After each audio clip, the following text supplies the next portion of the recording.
I just said on the last slide, it's amazing what ordinary people can do when they set out without preconceived notions. The challenge is, when you leave here, seminar attendees, the people that know you, and some people that know that you're here, they're going to have preconceived notions. They're going to, it's going to range from the ridiculous to the sublime. It's going to range from, when's George going to get off his high horse and come back to normal? To, God, I didn't know he had those leadership skills. He had such and such, and he can do that, and he can articulate them so well. It's going to be somewhere in between there.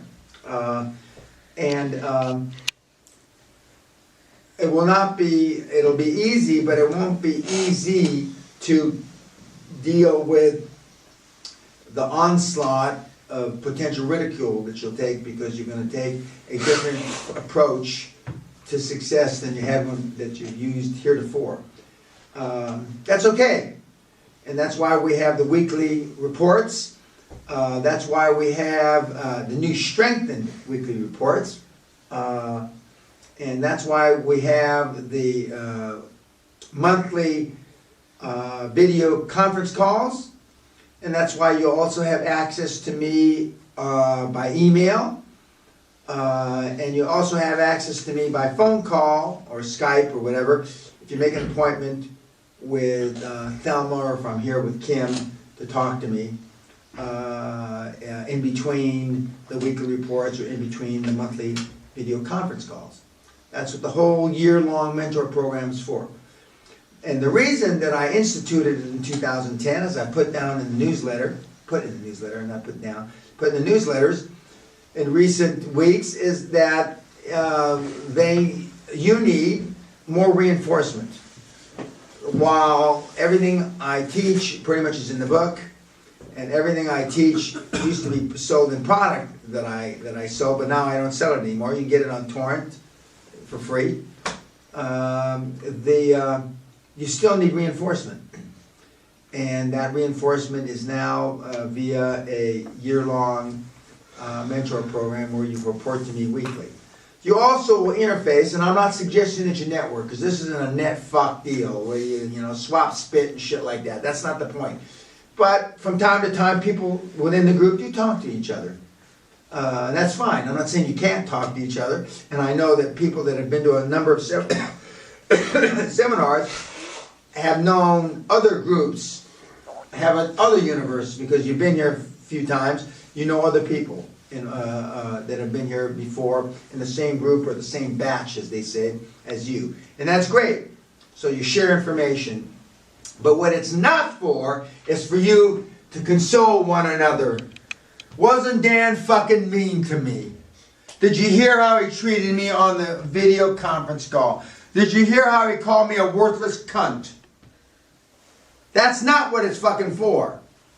And if I find out, and hear all, I will come down on you like a motherfucking ton of bricks. You'll think the fucking castle tower dropped on your miserable skinny asses. Because that's not what the fuck this is about. This is not an circle jerk. We're not here to feel sorry for one another. We're here to get shit done. And the quickest, fastest possible fucking way. Just like these guys on the Hall of Fame and even the Hall of Shame were successful. They just went to the dark side. But they're still more successful than the cunts watching this on fucking YouTube.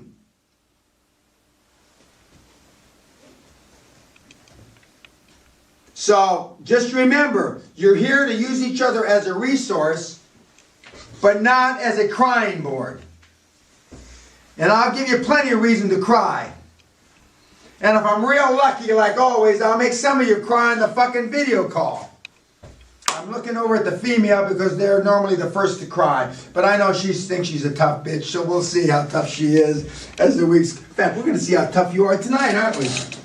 Yes, we are. We'll just see how fucking tough she is tonight when I'm slapping her around. Verbally, of course. Verbally. I am Hispanic and so is she, because so that could mean not verbally. Because nobody, no, I'm going to take a lot of shit for this, nobody beats their women like a Chicano. I'll take a ration of shit, I'll be getting fucking link fuck, face fuck, and twit fucks over that. It's a little joke. A little Chicano joke. She's looking at me like she knows it's not a joke. But you can use each other for a resource. And from time to time, this Robert has been utilized as a resource from other net scummers. Because he knows a lot of net scum. Because he has a lot of knowledge. And then we have two other net scummers in the audience. One, a doctor, a medical doctor, which we're not going to hold that against them. Education. Normally when you have too much education, you fuck up. And we got Yale, Columbia over here. So we have the whole gamut of people. But the one that has, and I'm making a prediction, the one that has the biggest potential in the room is the young kid that's sitting right here with the red tie that you can't see. We're not going to show you his face because we don't want you fucking bothering him. But he's only 18 years old and he paid for himself here to come here by himself. Unlike the lazy cunts that are watching this on YouTube. I only wish that I had the experience when I was fucking 18. So, and I don't want you to rub elbows and swap spit with these people too much in here because I don't want you to get fucking downgraded. We want to keep you high and lofty. So, but I am proud and it's great to have a young kid as young as he is. He's not the youngest ever to be here, but he's one of the youngest. And to be paying for himself is quite remarkable. It's quite remarkable. Because we got some old fucks in here too. Some used up old condoms in their 50s, you know.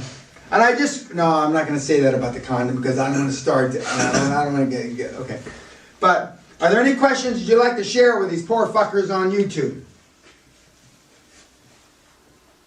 No, see, they don't want you to learn anything. They don't give a shit about you. I'm the only one that gives a shit about you. Okay, thanks a lot. We'll see you in the morning. Ciao.